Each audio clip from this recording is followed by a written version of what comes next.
It's time for another update video. This time we have finally a main menu. Very useful, very simple. Then transparency in blocks and floating point inaccuracy and floating origin systems.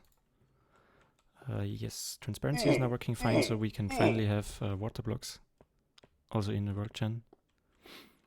It's just one single extra rendering pass at the moment, but I mean it's fine for Minecraft style. You don't really need to have like every chunk get individually sorted by distance. I mean obviously you will get effects like here, for example. You can see that the water blocks there are no longer drawn because this is overwriting the depth buffer because it's apparently rendered first. But like who cares? It's still in a bluish tint, so should be fine. Good enough for me. Yes, lava and also some blocks are now, you can walk through them. Also all of the spread blocks, you can walk through them now. Makes sense. And I've shifted the vertex colors of blocks that are touching a water block slightly. And it looks pretty good, I think. Just a slight bluish hue. And currently the world gen is still a bit stupid and does not differentiate between a cave. So if the cave starts right there and it eats away at the stone blocks, then the water just gets eaten away as well. And since there are no block updates and water does not spread, it just stays there. Yeah. But that would be out of scope for this anyway. Okay, so floating point accuracy. That's a big topic, especially if you have large worlds.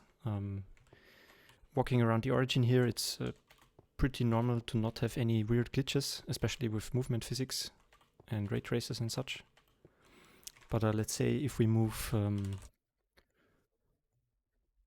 like 200,000 units away, then yeah, we're already seeing some of the wobbling because the vertex coordinates are snapping to the nearest power of 2 for the integer part of the floating point numbers. These are all 32-bit floats. Yes, but because the movement physics and all the interaction stuff is using a floating origin system, I can still place blocks, destroy blocks, and walk around just fine. So this will never break. Movement stuff will never break. But the renderer currently always renders with absolute coordinates.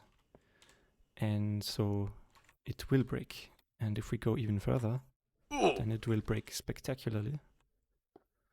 Like it's 2 million units out. Yeah, depth buffer completely breaking down, too little accuracy, and all the floating point coordinates of the vertices are snapping to discrete values. Yeah, not enough precision. So the way you would usually fix this is by also having a floating origin system for the renderer. But since that's too complicated for this, it's out of scope. There are many different solutions you could use, but I'm just not doing any of them. Yeah, it would bloat the code too much, and it's already a lot for a demonstration or example game. So yeah, that's pretty good. Also, I've enabled or finished the dynamic world generation finally. So block or chunk unloading and reloading, it's just fine. The memory alignment is nothing special. I think Minecraft uses a Morton curve or Z order to get like memory cache locality inside the actual chunk buffer. I haven't done that, so the more you fly around, the more it just gets randomly assigned to one of the spaces. Each chunk gets randomly assigned to one slot. It's still one contiguous region of memory, but the assignments will get more random the further you travel, and randomly load and unload chunks. Yeah. Next up is probably trees. I don't like trees. They will be hard to implement because currently I'm just doing simplex noise for everything. And trees are not something you can generate with noise. You can generate a chance a tree will spawn somewhere, but then placing the actual blocks, it's going to be annoying to implement, but I still want to have that. And also some flowers on the ground. And lava pools and like individual lava blocks coming out of walls. Although for that I would have to implement flowing lava Okay, I probably don't want to do that. Maybe not. Maybe just lava pools on the floor. Since it's not really the goal to have the most beautiful, most complicated world gen ever. Just something so you can test. Yeah, and a very simple inventory system for the player with a hotbar for switching block types. Currently it's just a mouse wheel bound at the bottom left.